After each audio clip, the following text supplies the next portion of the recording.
បាទសូមគោរពបាទជម្រាបសួរពុកម៉ែយាយតាបងប្អូនទាំងអស់គ្នាបាទវិលមកជួបគ្នាជាបន្តទៀតបាទជាមួយនឹងវីដេអូបាទកម្សាន្តបាទពី Channel SB Report ផងដែរបាទថ្ងៃនេះគឺថាយើងទៅមើលទិដ្ឋភាពបាទតកតងនឹងបាទស្រុកស្រែចម្ការបងប្អូនណាគឺថាខែនេះរដូវបងប្អូនគាត់ភ្ជួរស្រែចម្ការបងប្អូនបាទភ្ជួរស្រែចម្ការគឺមានសត្វបាទក្តាមបាទមានខ្យងមានកង្កែប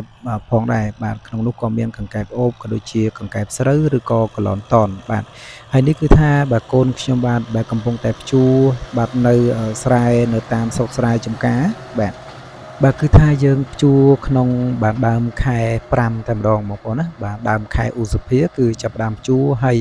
បាទបងប្អូនខ្លះក៏គាត់ភ្ជួរបាទនៅអំឡុងខែ4អញ្ចឹងទៅបាទហើយកន្លែងខ្លះក៏ភ្ជួរនៅក្នុងខែ3ហើយស្រែខ្លះក៏បានព្រួសបណ្ដាផងដែរបាទនៅក្នុងរដូវនេះគឺសម្បូរបាទខ្ចៅខ្យងកង្កែបនៅតាមស្រុកស្រែហើយល្អមែនទែនបងប្អូនគឺអត់មានស្អុយទេ